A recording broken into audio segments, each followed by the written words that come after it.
Amigos, seguimos montados en el análisis, en la búsqueda de soluciones para la crisis política, la crisis de salud. Hace poco hablamos con los representantes de la industria farmacéutica, nos daba relativamente buenas noticias, hay nuevas reuniones, pero sin embargo la crisis en el sector salud y económico también aprieta. Por ejemplo, fíjense, el periódico de origen británico, Financial Times, publicó un análisis sobre la crisis venezolana, donde señala que mientras la causa de las protestas que han ocurrido en Venezuela es el plan de Nicolás Maduro para reformar la Constitución, los enfrentamientos se dan a raíz del colapso de nivel de vida, la falta de medicamentos y el creciente aislamiento internacional. Para la mayoría de los venezolanos, los ingresos no son suficientes para adquirir ni alimentos ni medicamentos. El precio de los alimentos básicos para una familia es actualmente alrededor de 15 veces el salario mínimo. Esto según datos del Centro de Documentación y Análisis Social de la Federación Venezolana de Maestros. El Fondo Monetario Internacional además proyecta que la tasa de inflación en Venezuela podría alcanzar el 720%, podría llegar hasta 1000 en lo que queda de 2017. Y representantes de la Fundación Bengoa agregan que las muertes por falta de insumos médicos en Venezuela constituyen un problema de corrupción y no de falta de dinero para adquirirlos. La Federación Médica Venezolana también se ha pronunciado, señala que las farmacias se encuentran sin el 85% de las medicinas que necesitan los venezolanos, que van desde analgésicos cotidianos hasta los fármacos para la insulina o quimioterapia, por ejemplo. En otra cara de la moneda, el presidente de la Federación Farmacéutica Venezolana, Freddy Ceballos, aseguró que la falta de medicamentos es un problema de abastecimiento y de producción. Fíjense, vamos a tratar de sobrellevar todo este tema, de buscarle soluciones también a todo lo que se llama crisis económica, crisis política, crisis de medicamentos, crisis de alimentos. Hoy nos acompañan dos expertos. Por ejemplo, está con nosotros la doctora Aide García, médico intensivista nefrólogo con gerencia en salud, y Luis Omasa, concejal de Baruto. Bienvenidos a ambos. Gracias por la invitación. Fíjese, como punto de partida, ¿por qué llegamos a esta situación? ¿Dónde hubo el punto de inflexión? Porque fíjese que hemos visto la reflexión de muchos venezolanos. Dicen, yo esta Venezuela no la conozco. Yo iba a mi farmacia y encontraba el medicamento que quería. Iba para la bodega, para el abasto y encontraba el alimento que yo quería. ¿Qué pasó en el país? Que todo se partió en dos. Bienvenidos. ¿Quién quiere comenzar? Las damas primero. Por supuesto. Okay. Bueno, te puedo hablar de la parte de salud. Sí, señora. Tengo 25 años de graduada y he vivido en la anterior y con esta. Y hemos visto como en los últimos 7 años, puede decirse, se ha empezado este colapso. Ha empezado a disminuir en la producción de medicamentos. Yo pienso que lo básico aquí es la disminución de los medicamentos en el país. Antes nosotros teníamos opción a una gran... medicamentos, que esto ha mermado y pienso que ha sido por la falta de producción en el país, que se ha ido agravando poco a poco. Aquí no es un problema, yo pienso que el problema no es económico, porque de verdad últimamente nosotros hemos visto cómo se le ha invertido muchísimo dinero a la salud, pero la cuestión es que no se ha hecho una verdadera gerencia en salud. O sea, se ha invertido dinero, el cual se ha perdido en los hospitales. Por lo menos el Hospital Vargas de Caracas estuvo por más de 7 años cerrado en su remodelación. Luego, una vez que se abrió, nada de los servicios sirvieron. Sigue los quirófanos inundándose. O sea, vemos como el dinero ha existido, pero no ha habido una verdadera optimización de los recursos. O sea, aquí lo que hace falta, yo pienso que es una verdadera gerencia, que los expertos en las materias sean los llamados a resolver estas crisis en Venezuela, porque es cuestión de sensibilizar. Yo pienso que lo que tenemos que primero hacer es reconocer el problema. Aquí hay una cuestión de todas las partes deben de reconocer el problema y debemos de sentarnos sensibilizadamente a nosotros cómo vamos a resolverlo. El problema no es inyectar dinero en este momento, el problema es saber inyectarlo y en qué áreas vamos a utilizarlo. También se encuentra con nosotros Luis Omasa, concejal de Baruta. Gracias. Fíjense, concejal, en cuanto a este tema de inyectar dineros, en algún tiempo, o uno diría hace 2 años atrás, los recursos eran abundantes y había como con qué maniobrar en cada uno de los centros hospitalarios del país. Sin embargo, la situación es otra. Venezuela tiene una crisis que se ha agravado y le consulto yo en estos momentos cómo redistribuir los recursos y cómo están los hospitales, por ejemplo, en el caso de Baruta, en cuanto al tema de abastecimiento, que es tan crítico en todo el país. Fíjense, lo que decía la doctora es bien importante. Primero pasa por lo que es reconocer en la situación en la que estamos ahorita. Tú mismo lo estás diciendo de cómo hemos venido de mal en peor mientras pasan los años. Y te pongo un ejemplo de lo que es no reconocer. Nosotros en este momento estamos atendiendo a una joven de 9 años, se llama Valeria, y tiene cáncer cerebral y está en el clínico de la UCB. Hoy, por cierto, terminamos, gracias a Dios, porque hicimos una campaña de poder conseguir las medicinas, hablamos con sus familiares, conseguimos la medicina, y ahora, para poder pasar las medicinas que necesita Valeria, que está en el clínico, tienes que pasarlas a escondidas, como si estuvieses metiendo algún artefacto, algún armamento para el propio clínico, porque no te dejan, o más uno que tiene una figura de concejal o de la oposición, siempre es un tema para poder pasar los medicamentos. Además, tienes que pasarlo a través de los mismos familiares, los mismos amigos, porque el mismo clínico a veces ni te lo acepta. Entonces, cuando hablamos un tema de reconocer, ni siquiera estamos reconociendo la situación en la que está, y los invito a que vayan al clínico un día, para que yo creo que es la imagen real de cómo está el sistema de salud en nuestro país. Entonces, si no hablamos un tema de reconocimiento, ¿cómo podemos solucionar a nivel de gerencia el grave problema que tenemos en salud en nuestro país? Venimos trabajando desde hace muchísimo tiempo, sobre todo hace 2 años, con Lilian, cuando hicimos las recolecciones a nivel internacional para lograr esa apertura del canal humanitario, y ustedes han visto todos los obstáculos que hemos tenido, cómo hemos tenido que, por los caminos verdes, tratar de solucionar un poquito, o esos pañitos de agua caliente que, aunque suene de lo más mediocre que te puedes imaginar, pero es la única forma que tenemos para poder solventar el problema al momento, porque lamentablemente en la crisis que podamos vivir, el hambre y la enfermedad no tienen ni horario ni fecha en el calendario. Entonces, cada vez que nos enfrentamos en situaciones como esta, siempre encontramos obstáculos simplemente porque no existe un reconocimiento o porque no lo quieren aceptar. Entonces, esa es parte una de las cosas que para poder solucionar la crisis en la salud, viene del primero el reconocimiento por parte del Estado. Primero, que den más de 3.000 millones de dólares a farmacéuticos y a compañías de que no les han pagado y no le pagarán, y siguen en la misma situación, porque mientras más pasa el tiempo, peor vamos. Y te lo estoy hablando yo con tips y con ejemplos de lo que nos enfrentamos nosotros a diario. Nosotros venimos con una campaña ahorita de lo que es el cáncer de mama, donde siempre estuvimos el año pasado aquí contigo y también nos apoyaste bastante. Y siempre venimos en lo mismo, siempre estamos luchando contra una pared que no quiere ser abierta y que no tiene ese corazón de que no ve la realidad de lo que estamos viviendo, tanto de los jóvenes. Mete un niño de 9 años que no tiene ni siquiera una aguja, ni siquiera tiene una inyección. ¿Cómo les puede curar un cáncer cerebral a esa pobre mujer? Esa es la realidad que estamos viviendo en este país. Doctora, fíjese, usted tiene gerencia en salud. ¿Por dónde arrancar? Poniendo el problema sobre la mesa y decir, bueno, empecemos por aquí. ¿Por dónde arrancaría si de usted dependiera la solución? Si de mí dependiera, es muy sencillo. De verdad que es sencillo. Es simplemente, como te digo, y repetimos, y de verdad, si en este momento alguien del Estado nos está escuchando, reconozcan el problema. Vamos a sentarnos concienzudamente. Es muy importante volver a nuestros boletines epidemiológicos, el reporte semanal de nuestras enfermedades, ¿ok? Basarnos en cuál es nuestra tasa de morbilidad, cuál es nuestra tasa de mortalidad. Entonces, de manera sensata, saber qué es nuestra prioridad, en dónde vamos a comprar, qué es lo que vamos a comprar.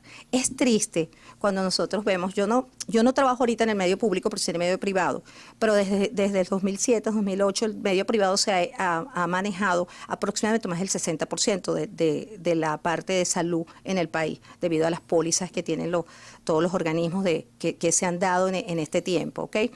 Entonces yo te puedo tenerte una visión de lo que ha sido el proceso de esto. Entonces sería sincerarnos, buscar cómo optimizar los recursos, porque cómo es posible que ahorita nosotros podamos encontrar con déficits de medicamentos vencidos dentro de los hospitales. O sea, ¿cómo explicamos eso? Eso solamente se explica con políticas, gente que ha comprado cosas que ni siquiera sabe lo que compra, ni siquiera se fija en fecha de expedición, Entonces, esto hace agravar más el problema de salud. Entonces, buscar, como te dije, los expertos, centrarnos en qué es lo que necesitamos y optimizar lo que nosotros tenemos, basados en evidencias, ¿ok? O sea, es muy importante volver a que no hagamos las cosas simplemente porque yo tenga afinidad o no política. Olvidémonos de la política dentro de la salud. Uno de los problemas más graves que ha sufrido la salud es politizar la salud. Nosotros debemos de comenzar a volver a ser médicos, volver a irnos a la gente, volver a buscar a la gente y no pensar en que yo soy rojo, amarillo, verde, no. Simplemente que yo soy médico y mi función es atender a alguien. Fíjense, el concejal hacía referencia a que en el Hospital Clínico Universitario, por ejemplo, la gente tiene que adquirir insumos y medicamentos fuera del hospital para poder realizarse un tratamiento. Esta situación es generalizada, esta situación se presenta en otros centros asistenciales y le consulto además, ¿podemos decir que hay una privatización, en este caso, de la salud? Mira, en todos los hospitales, por lo menos en su mayoría, según los análisis que uno le hace el seguimiento, y es el 95% que tienen de déficit en todos los hospitales de medicamentos. Y no es solamente el sector privado, son todos los sectores. Y digo, mira, cualquier operación, cualquier persona que vaya a intervenirse para curarse cualquier situación, debe generalmente adquirir los medicamentos fuera del hospital, o sea, o fuera de la clínica, depende de lo que vaya a hacer. Y eso sucede de aquí a todo el mundo, en todos los estatus sociales, tanto en el sector público como en el privado, y más sobre todo en el sector público que depende directamente del Estado. Como te puse el ejemplo de Valeria, porque hoy vamos para allá justamente porque esta semana conseguimos pagan parte de los medicamentos, pero lo estamos viviendo hace muchísimos años. Por eso nosotros, mira, para mí ocurrió algo muy importante, sobre todo en los últimos meses, lo que fue en la época de las protestas, de cómo salió ese valor humano de los médicos, de cómo participaron, de cómo tú veías a médicos, a estudiantes, a médicos recién graduados, a médicos con experiencia, de cómo asistieron y cómo trabajaron en las protestas, en las actividades de calle, cómo nosotros contamos con ese valor humano y con ese profesionalismo que tienen los médicos venezolanos. Y por eso lo importante de esta reunión es que nosotros queremos lograr unir a nuestros médicos para ver cómo podemos trabajar con un país que está en crisis, tanto política como económica, cómo los médicos tienen un factor fundamental en nuestro país. Y es importante, por eso nosotros nos unimos en esta asamblea que la llamamos Crisis Política y Económica en la Salud Venezolana, donde también vamos a tener como ponentes a mi amiga Heidi Martínez, que es intensivista nefrólogo, y a la doctora Maribel Meléndez, que es internista, hematólogo y profesora de la Facultad de Medicina en la UCB. Ahora, la solidaridad de la gente, fíjate, aquí por ejemplo en medios de comunicación se ha puesto prácticamente, uno escucha en cada corte publicitario, el servicio público, el boca a boca, cómo está ayudando la gente en eso. Se ha convertido, el venezolano de por sí siempre ha sido solidario, pero en esta situación hemos visto más muestra de cómo ayudar al prójimo sin además esperar a nada a cambio, ¿no? Porque es increíble que mientras menos hay, la gente de verdad está tomando la responsabilidad de asumir de que es tu hermano el venezolano en estos momentos. O sea, la indiferencia, yo creo que en el sector de salud no existe en los venezolanos porque todos sabemos de qué estamos padeciendo, y de verdad que te digo que ha sido impresionante, que solamente lo que hicimos fue un flyer y un videíto nosotros mismos con los celulares pidiendo ayuda en las redes, y la gente ha donado, la gente se ha preocupado. Quienes no consiguen la medicina han donado económicamente a las familiares de Valeria para poder atender, y gracias a Dios a ese valor humano que tiene el venezolano, que es a lo que apostamos, esa Venezuela que yo conocí cuando estaba muy chamo, esa Venezuela solidaria, esa Venezuela familiar. Yo me acuerdo cuando los 24, los 31, la gente salía de casa en casa y compartía bueno, yo creo que ese sentimiento está existiendo ahorita, o se está floreciendo mucho más, es debido a la crisis en la que estamos viviendo. Y de verdad que los medicamentos que se han conseguido, que no los consigues en todo el país, es impresionante cómo salen de la nada a través de las casas de las personas, que mira, yo tengo 4 o 5 pastillas. Ha sido increíble y de verdad la manera rústica como te las presentan. Mira, tengo una bolsita aquí, que aquí tengo 15 pastillas por lo menos para que aguantes unos 6 días. Y de verdad es que así hemos podido, no solamente a Valeria, tenemos gente también de nuestro propio equipo que también tiene familiares con cáncer, que también la estamos ayudando con la ciprofloxacina, o sea, con cantidades de medicamentos que siempre los pedimos a través de nuestras redes sociales, que también tenemos que como las redes sociales tanto pueden ser como muy dañinas como también pueden ser muy satisfactorias en estos momentos porque lo usamos para este bien y de verdad que así es la única forma como hemos logrado por lo menos dar una mano amiga de verdad a quien lo necesita. Es a través del venezolano, a través de la comunicación, a través de todas las personas que quieren participar y de verdad que es un motivador, es muy motivador lo de esa parte humana del venezolano que es la que estamos apostando ahorita. Fíjense, está ese dato al cual ustedes hacen referencia, la solidaridad que expresa y que viven cada una de esas personas que en estos momentos están atravesando por una enfermedad. Pero la realidad es más compleja, la realidad va más allá. Un país no puede vivir de la solidaridad de sus habitantes. También es importante que el Estado asuma un compromiso serio en estos momentos y busque medidas de fondo. El canal humanitario, que tanto se ha planteado mientras poco a poco se va resolviendo esta crisis, esta problemática económica que vive Venezuela. ¿Cómo se cristaliza? ¿Qué llamados hacen ustedes en este momento a incluso los organismos internacionales que están haciendo seguimiento a la situación que vive Venezuela? Oye, yo de verdad que eso sería la solución, porque como dice el Consejo, es muy importante la parte de solidaridad, pero con eso no se hace todo, porque a veces nosotros, cuando nos llega un paciente de emergencia, necesita por lo menos la insulina, que es tan importante. Una persona con una cetoacidosis diabética se te puede morir en la cara si tú no tienes insulina, si no tienes un glucómetro para medir la glicemia, poder hacer la reposición. Un paciente con una insuficiencia renal, que no tengas un catéter, una máquina de diálisis para poder dializarlo, se te puede morir en el momento, no te da chance, un antibiótico. Entonces, ante esta situación, de verdad, yo les digo, yo he tenido pacientes que son afectos al gobierno y que han tenido que pasar por esto, cónchale, que nosotros no hemos podido tenerle un catéter de doble J para colocárselo y el paciente se ha complicado con una infección urinaria, una sepsis, y ha tenido que entrar a terapia intensiva porque no ha tenido solamente una cosa tan sencilla como un catéter doble J. Entonces, yo los llamo, de verdad, necesitamos en este momento ayuda humanitaria, necesitamos urgentemente medicamentos de primera línea. O sea, no es que es el medicamento que puede esperar, no es el medicamento de ahorita. O sea, ustedes que están en el gobierno, cualquiera, o sea, porque no es que estamos exceptos ninguno, no es que a fulanito no le va a pasar, sí le puede pasar. Entonces necesitamos urgentemente, de verdad, insto a todas las autoridades a que urgentemente nos abramos a los internacionales, por favor. Se nos están muriendo muchísimos pacientes. No se tiene estadísticas, evidentemente, porque no hay boletines informativos. Ahorita no hay nadie que te informe. Y esto es una manera como de tapar, pero no tapamos el sol con un dedo, porque si tú le preguntas a cualquier venezolano, te va a decir que en los últimos tiempos ha tenido un familiar o un conocido que ha muerto por alguna falta de medicamentos.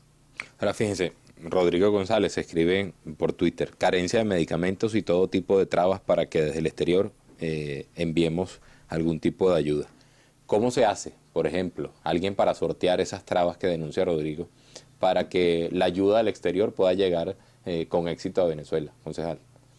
Mira, eso es un tema, un problema, porque lo vivimos, como dije anteriormente con Lilian, de cómo más bien en vez de ayudar lo que hicieron fue obstaculizar de que no pudieran ingresar los medicamentos al país.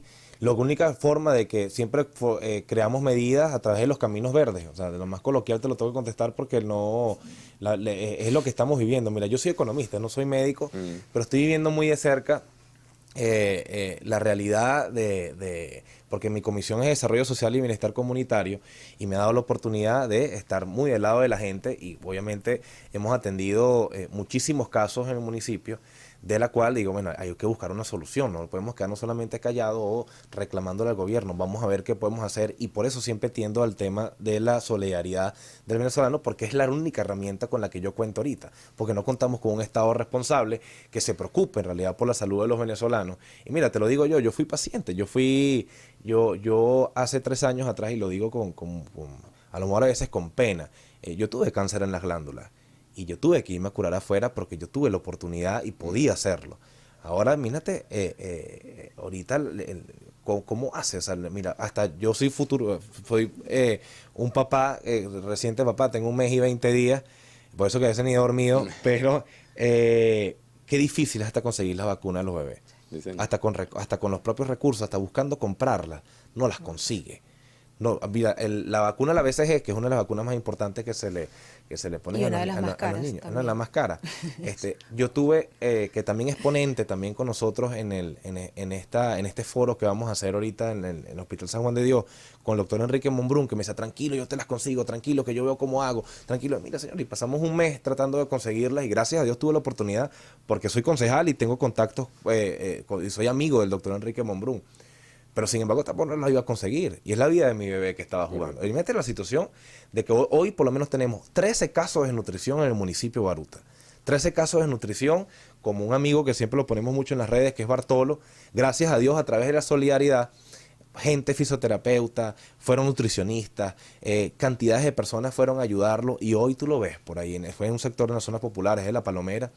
Y cómo lo ves que gracias a Dios ya está curado, a través de vecinos que se organizaron, de cómo le distribuían la comida, gente que venía a donarle, y lamentablemente eso es lo que está en mis manos en este momento, y por eso es la única forma que tenemos nosotros, no quedarnos solamente en nuestras casas quejándonos. Yo quiero salir a la calle porque yo lo viví personalmente, yo lo estoy viviendo ahorita con mi bebé, y lo estoy viviendo a diario con la cantidad de vecinos que nos llegan pidiéndonos ayuda, pidiéndonos medicina, pidiéndonos el caso de nutrición. Lamentablemente a uno no pudimos ayudar, murió justamente por caso de desnutrición, eso fue en el Placer de María. Fuimos con Lilian para allá a llevarle medicamentos, pero ya era muy tarde, ya estaba muy deteriorado. Y esa es la triste realidad que estamos viviendo. La única forma que tenemos ahorita, por lo menos en el momento, lo más rápido, es a través de la ayuda social, porque lamentablemente no contamos con el Estado para absolutamente nada. Tenemos que hacer una pausa. Yo les dejo esta pregunta en el aire. ¿Qué pasa en este caso en el interior del país? ¿Cómo están los centros asistenciales en esos estados que están más alejados, en los estados fronterizos? Porque una cosa es Caracas y otra cosa es lo que ocurre en esas regiones de las que uno a veces ni se acuerda. Hacemos una pausa y al regreso volvemos. Recuerden, estamos conversando sobre el tema de la salud. En breve, A Tiempo, con Eduardo Rodríguez Yoliti, acompañado de Saúl Noriega y Soncibel